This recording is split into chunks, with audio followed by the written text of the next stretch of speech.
למנצח אין שושנים, עדות לאסף מזמור. ישראל האזינה, נוהי כצאן יוסף, יושב הקרדין הופיע לפני אפרים ובנימין ומשה, עוררה את גבורתך ולך לישועתה לנו. אלוהים השיבנו והאר פניך וניוושע.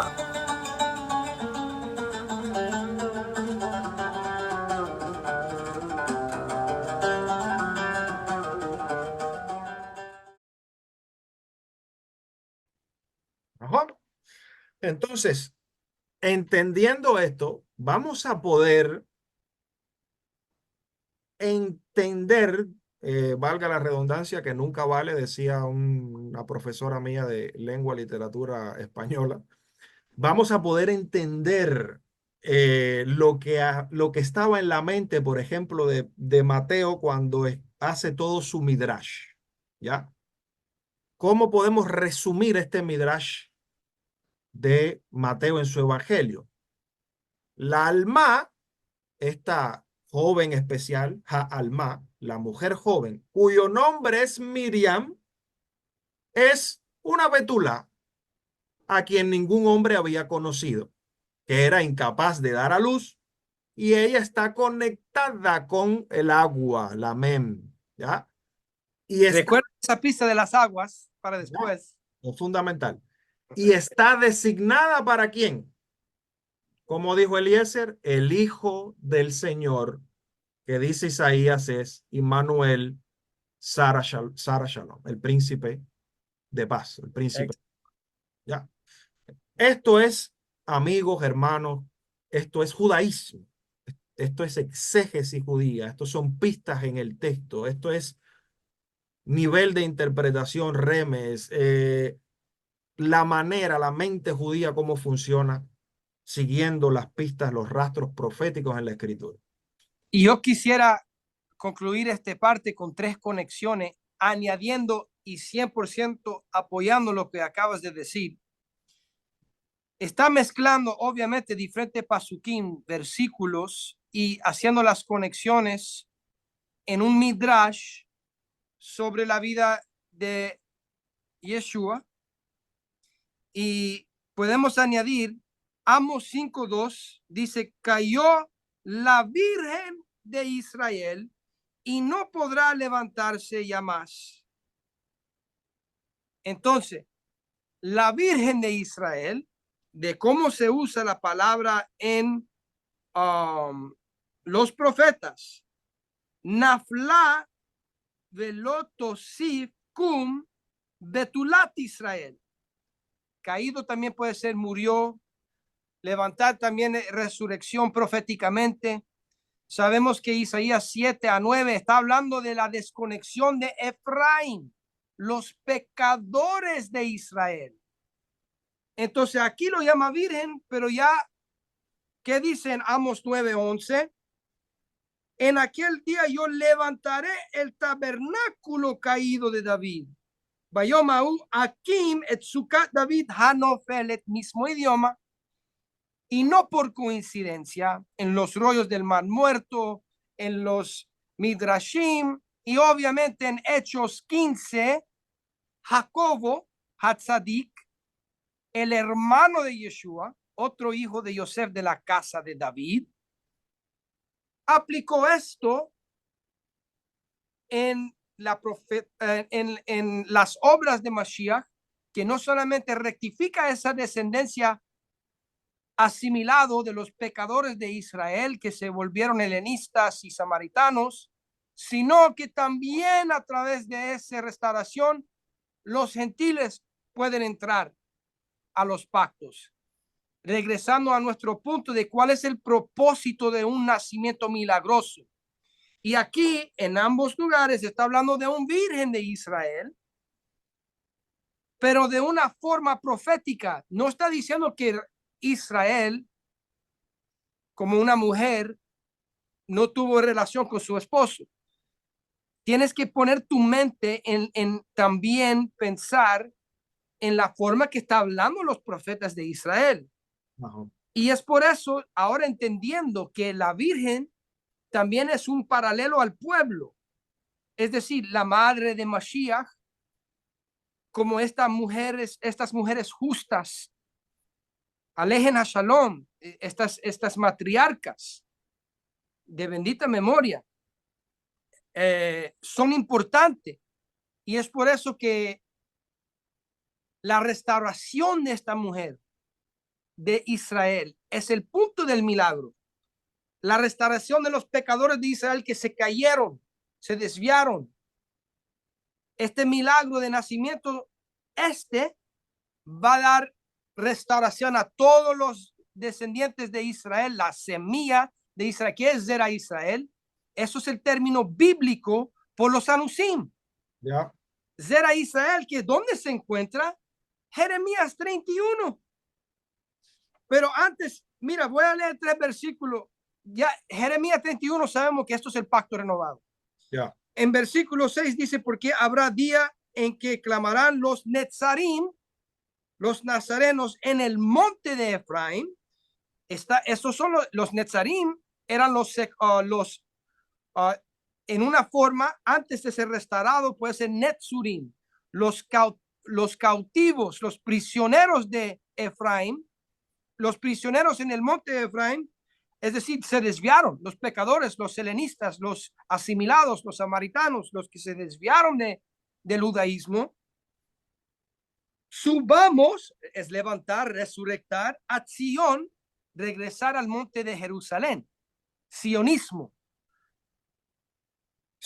bíblico, a Hashem nuestro Dios. Y después, ¿qué dice? Versículo 15.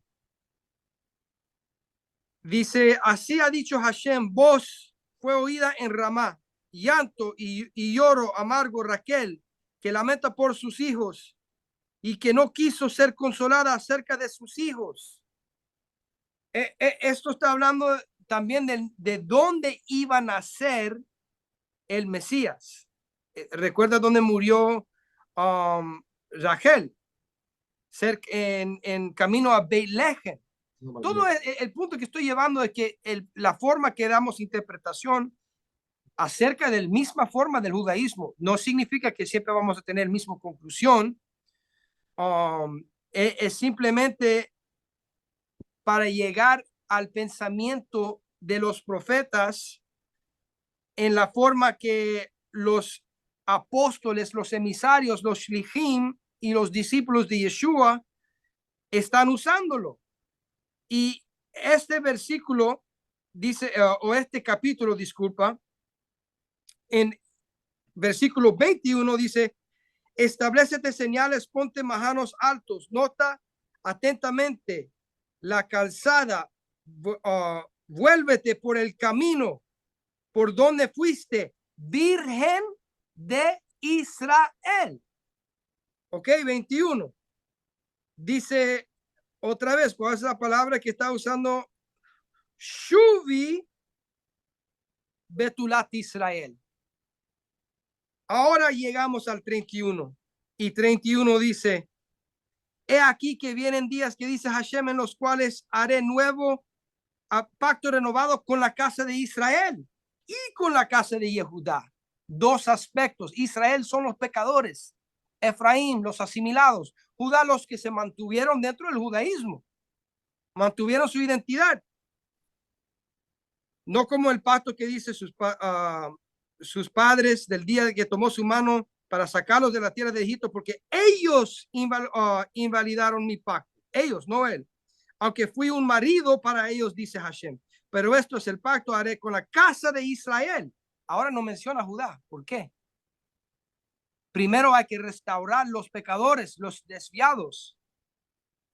Después de aquellos, dice Hashem, daré mi ley en su mente.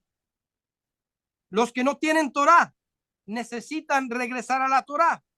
Pero ¿quiénes son estos? Versículo 36. Si faltarán estas leyes delante de mí, dice Hashem. También es una conexión con Mateo 5, quedamos en tema. También la descendencia de Israel faltará. Zera Israel.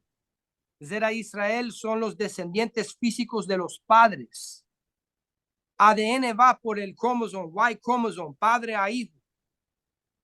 Y esto es lo que está siendo restaurado. Por eso Yeshua sí viene de la casa de David. Yohanan sí viene de la casa de Aarón. Nuestros líderes no son prosélitos como Akiva y Herodes. Pero el punto de todo esto es que ¿cuál es el propósito del milagro?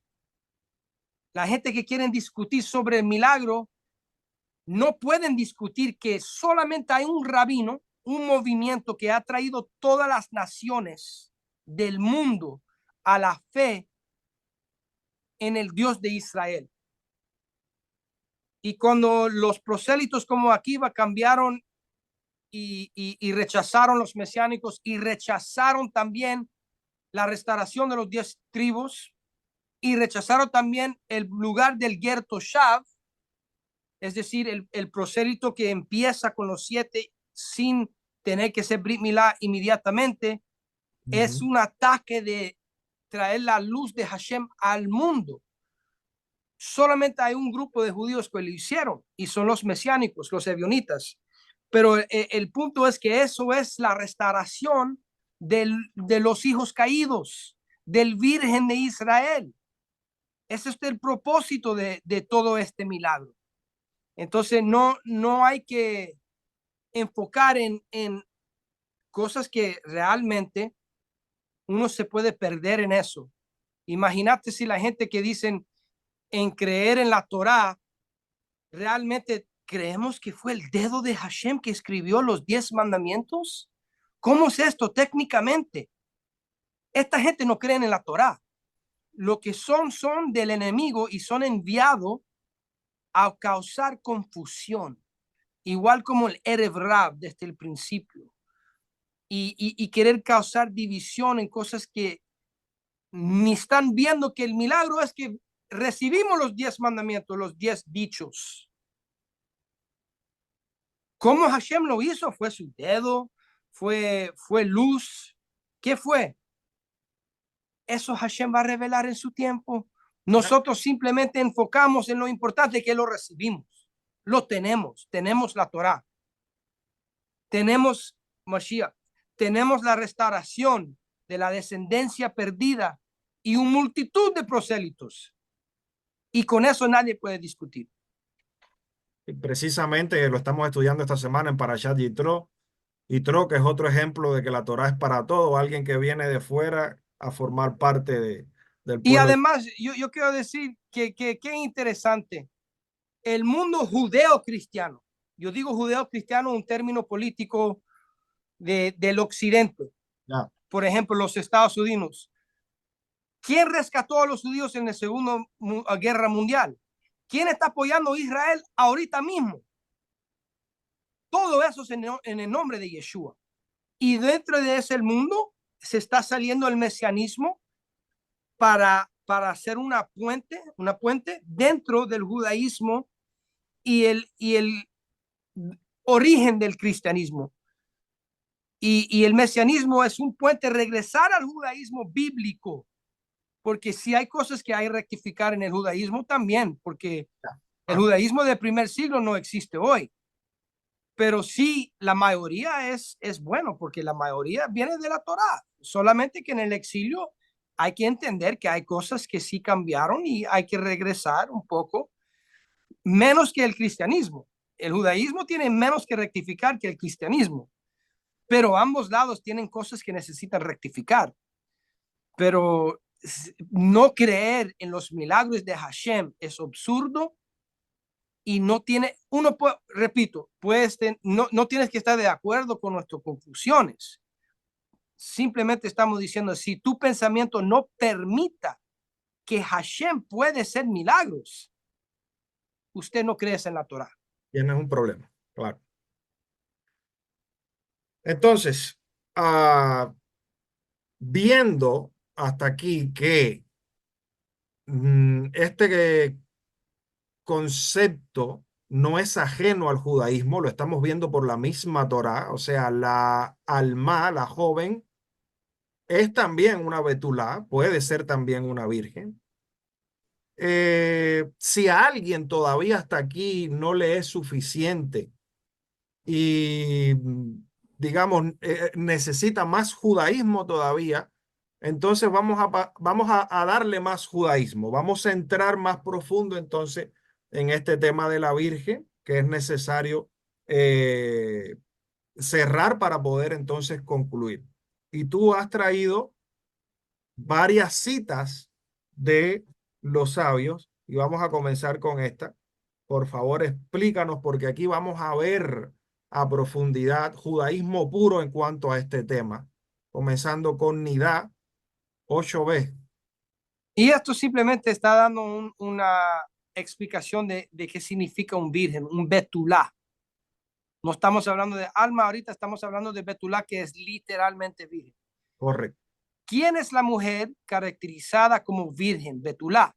Es toda aquella mujer que no ha visto el flujo de la sangre en todos sus días. Los sabios enseñaron, si estaba casada y vio un flujo de sangre debido a su matrimonio, o si dio a luz y vio sangre debido al parto, todavía la llamó virgen en ciertos contextos. La razón es que cuando dijeron virgen aquí, se referían a un virgen de sangre que aún no había visto un flujo y no a una virgen de relaciones maritales. Es decir, el punto de traer esto, que la palabra, aún la palabra virgen, betulá, puede tener diferente contexto y diferente aplicación. El punto es que el contexto va a enseñar qué es la aplicación de la palabra en cada lugar. Correcto. El próximo va a ser más interesante todavía. Correcto, porque como acabas de mostrarnos, es necesario el contexto en el que está utilizada esta palabra para poder sacar conclusiones. Y muy interesantemente, vamos a ver en qué contexto los sabios están utilizando la palabra betulá a continuación. Nahon, exactamente. Los sabios enseñaron 4 entraron en el huerto, Pardes. Y esto es Hagigá 14 a 15. Y quiero que tienen paciencia, ponen a pensar en esto. Es decir, trataron con los secretos más elevados de la Torá. Y son los siguientes: Ben Azai y Ben Zoma, Ajer, el otro, un nombre para Elisha Ben Abuya. Pero vamos a dejar eso. Quiero decir un pausa. Posiblemente esto es una referencia a Rab Shaul, pero dejamos eso por otro día. Okay. Y Rabbi Akiva. Rabbi Akiva es un prosélito descendiente de Cícera, el kenanita, enemigo de Israel. Rabbi Akiva, el mayor entre ellos, les dijo: cuando al llegar a los mundos superiores, lleguen a piedras del mármol puro, no digan agua, agua, no digan agua, agua. Pon atención a eso. No digan agua. ¿Por qué? Aunque parezcan agua, porque está escrito: el que habla falsedad no será establecido ante mis ojos. Él tiene un problema con la agua. Ya. Ben Azai vislumbró la presencia divina y murió. Ben Azai murió. Y con respeto a él, el versículo dice: preciosa a los ojos del Señor es el muerte de sus piadosos. Ben Zoma vislumbró la presencia divina y fue dañado. Ben Zoma fue dañado. Quiero que pones mente en eso. Es decir, perdió la cabeza. Es una acusación.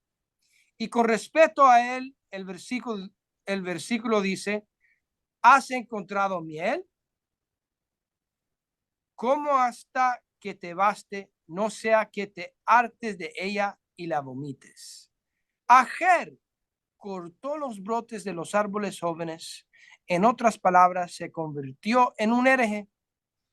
Rabbi Akiva salió a salvo por esta perspectiva, pero recuerda que quien fue que encargado en componer todo esto fue Rabbi Akiva, que él habla bien de sí mismo, aunque fue a Yehuda Hanasí que terminó todo esto.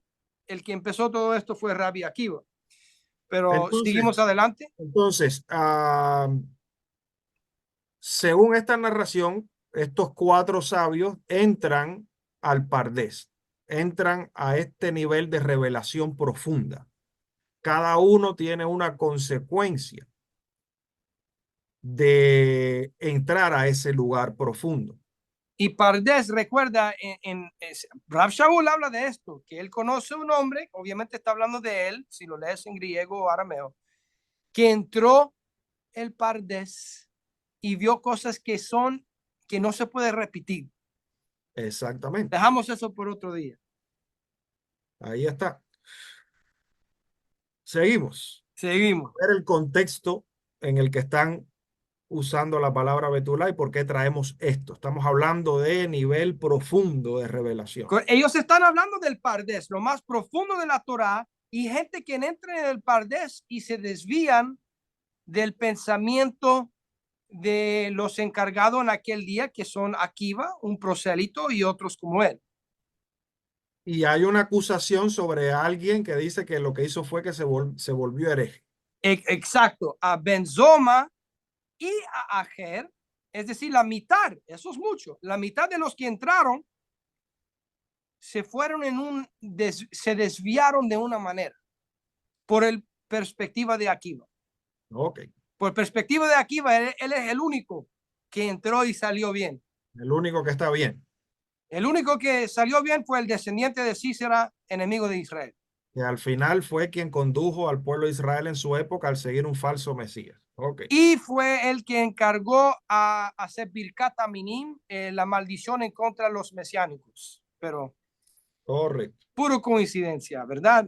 No hay coincidencia. Vamos a seguir. También le preguntaron a Benzoma, ¿recuerda quién es Benzoma? ¿Cuál es la halajá sobre una mujer considerada virgen que quedó embarazada? ¿Por qué de un momento están hablando de lo más profundo de la Torá, diciendo que Benzoma y Ajer se desviaron y fueron por otro camino? Y la pregunta que le dan a Benzoma es ¿qué es la halajá sobre una mujer virgen que quedó embarazada? Tenemos que hacer la pregunta, ¿quién es la mujer virgen que salió embarazada? Solamente hay una. En este contexto del primer siglo al segundo siglo, que estaba causando todos estos problemas, y lo vamos a ver. Porque esta es la época en la que se escribe, se pone por escrito toda esta narrativa de estos 4 entrando al Pardés. Y en Hagigá 14 a 15 y dice un sumo sacerdote solo puede casarse con una virgen. Una pregunta, Miriam, del padre maternal, es descendiente de la familia de sumo sacerdote en el pacto renovado en el libro de Lucas, por eso es prima de la madre de Yohanan, que también tuvo Yohanan por forma milagrosa. Coincidencia, no creo. ¿Tiene permiso casarle con ella? Mira, todo esto está en código. Si lo crees ver en los Peshat, entonces te quedarás tipesh. Si uno que solamente en el Peshat, lo sencillo, lo literal, tipesh en mismas letras, es decir, es un tonto. No te estoy llamando tonto, es un dicho de los sabios, pero vamos adelante. Es entender de que no estamos en lo literal, en lo sencillo, estamos en las profundidades, en los temas profundos de la Torah. Exactamente. Nos preocupa que haya concebido en un baño. Rega. Nos preocupa que haya concebido en un baño. Las aguas que Akiva no quiere ver. ¿Cuál fue el mensaje de Rabbi Yohanan Amadbil y Melech HaMashiach Yeshua HaNetzari? Inmersión en la mikvah, tevilá. Inmersión en las aguas. Y adelante, tal vez se lavó en un baño que contiene semen de un hombre del cual quede embarazado mientras permanecía virgen. Para mí es un polémico, están tirando. Pero mientras que están tirando un polémico, están reconociendo verdades. porque los sabios no están 100% en contra de Yeshua. Es un desarrollo. En el principio, Yeshua era alguien justo para los sabios, y lo podemos ver. Hasta Rambam, Rashi, todos reconocen una diferencia del Jesús del cristianismo y el Yeshua evionita verdadero, justo, aunque no lo vean como un Ben David en el sentido del el Mashiach final. Eso sí es claro. Pero no significa que no le vieron como un ungido o un Ben Yosef o un profeta. Simplemente que no están de acuerdo que es el último Mashiach.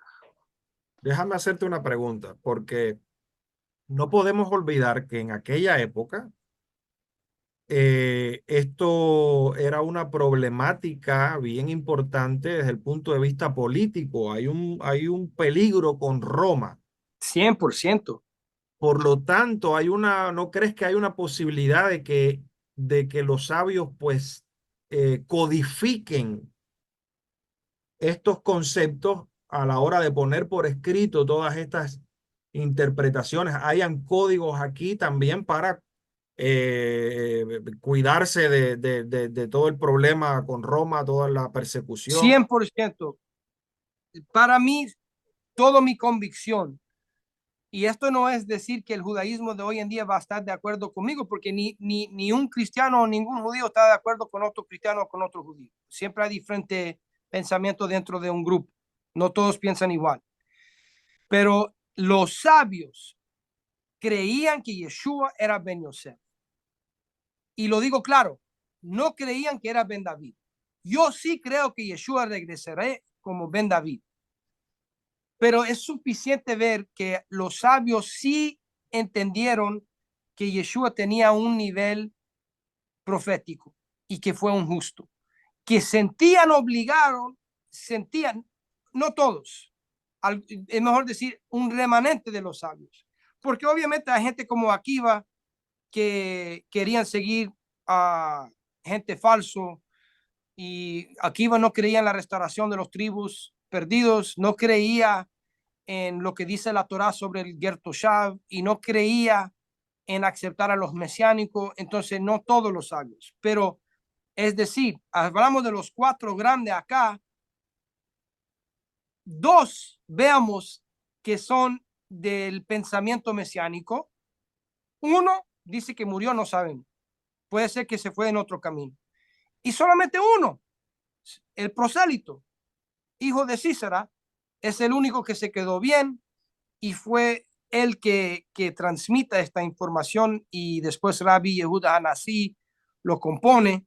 Pero uno tiene que hacer la pregunta: si yo estoy hablando de mí, normalmente yo voy a hablar bien, y si yo estoy hablando de las personas que están, que son mis oponentes, es probable que yo voy a decir algo en contra de ellos.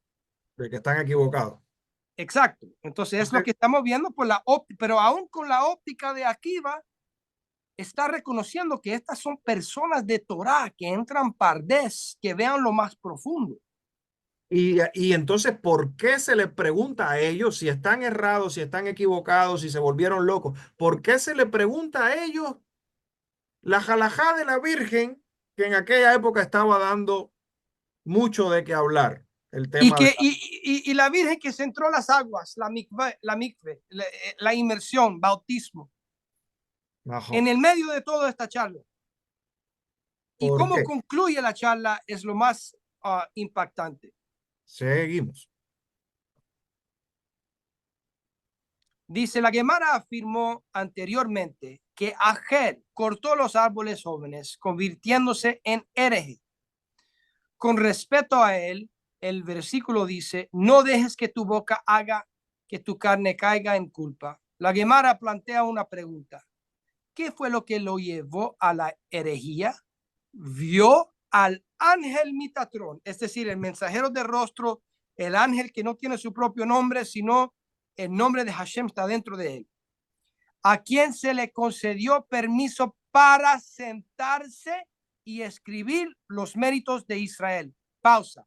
Sentarse en la presencia de Hashem. Pon atención. Dijo: existe una tradición que dice que en el mundo de arriba no hay que sentarse, no hay competencia, no hay que darle la espalda a Dios. Es decir, todos se enfrentan a la presencia divina y no hay letargo. Al ver que alguien distinto de Dios, importante, es distinto del Padre, Ya. 100%. Mitatrón es distinto de Dios, pero estaba sentado. Estaba sentado. ¿Qué es lo que fue la razón que los saduceos, no los fariseos, entregaron a Yeshua a los romanos, sus dioses? Porque los saduceos eran fieles a César. Ya. Juan capítulo 19. ¿Y qué fue lo que dijo Yeshua a los saduceos en juicio, donde no estuvo los fariseos? Tal vez unos fariseos corruptos como Rav Shaul antes que hizo teshuva, antes que se arrepintió. Yeshua le dijo en su juicio: verás al Hijo del Hombre sentado en la mano derecha del poder. Yeshua sabía lo que decía. Él dijo: mi alma, mi neshama, es el mismo mensajero de rostro. Y es por eso que el saduceo se rompió la ropa y dijo: no tenemos que escuchar más nada. Herejía. Este está diciendo que es Mitatrón, el mensajero de rostro, el que sienta a la mano derecha del poder. Y Yeshua lo dijo a su cara sin miedo, igual como le dijo a Pilotos el romano. Tal vez la Gemara interviene aquí, Dios no lo quiera. Hay dos autoridades. Pausa. Es la acusación, pero si uno lee el pacto renovado, quedándose con Juan, Yeshua dice: el Padre es mayor que yo. Yo no busco mi propia gloria, sino la gloria de aquel que me envió. Entonces es una acusación, pero en defensa de los sabios de aquella generación, ya empezó a paganizar el movimiento por los romanos, que poco a poco estaban conquistando el movimiento mesiánico con sus ideas de idolatría. Pero el pacto renovado, la Trinidad, la doctrina de la Trinidad, hay tres dioses igual en poder. Falso. El pacto renovado dice que el Hijo está sometido al Padre. Aún Rav Shaul lo dice en 1 Corintios 11. Dios está sobre Mashiach y Mashiach está sobre la humanidad, y el esposo sobre su esposa, la esposa sobre sus hijos. Kadima. Y dice: sacaron a Mitatrón de su lugar en el cielo y le golpearon con 60 varas. Es decir, Mitatrón tenía que sufrir. Ya. Le golpearon. ¿Y qué significa lo sacaron? Afkuhu. Es arameo, y de ahí sale la palabra afikoman, donde Pesa. viene la tradición de el pedazo de matzah que lo quebramos, lo envolvemos en algo, en un servilleta blanco y le escondemos, porque Mashiach está escondido. Y todo esto, en medio de esta charla, pregunta sobre nacimiento de un virgen. No hay coincidencia. Wow. Baruch Hashem.